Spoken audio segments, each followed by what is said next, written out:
Hello, luxury real estate agents. I thought it'd be fun today to talk about some of the predictions I made back in January of 2011. I was exploring my hard drive looking for stuff. I file everything but never can remember where it is, but I ran across this list of predictions that I think were part of a blog in January of 2011, and I started reading through them and I thought, wow, I did a pretty good job predicting stuff. Listen to this. In January, I predicted that the market would come back, but would have a new definition of what coming back means, which is that activity would come back, sales would come back, prices would not come back, and indeed they have not. So I was right on that one. There's still just way too much supply out there. My next prediction was that the favorite word among buyers in 2011 would be the word next. And we are certainly seeing that. While we're seeing more activity and more offers, we're seeing a lot of buyers come in and make an offer on a property, and then when the seller makes a counteroffer, they say, no, that was my offer. I'm not coming up at all. Next, I've got 2 or 3 properties in line after yours. The emotion has totally left the market in 2011.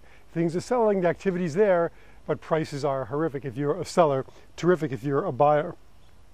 My next prediction was that in 2011, second homes would probably do better than primary homes.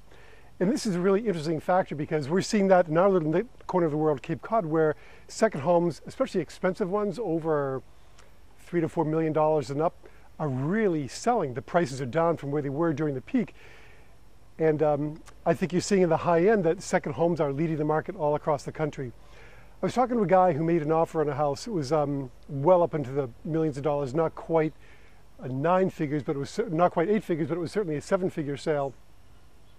And he's a retired financial executive.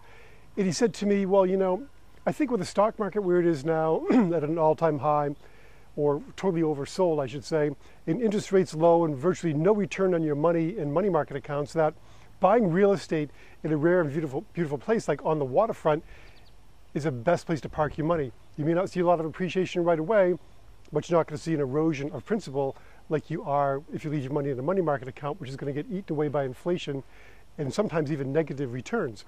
So I thought that was interesting, someone of his stature, his caliber, his background, saying that real estate is a great place to put your money right now, especially if it's in a rare and beautiful place.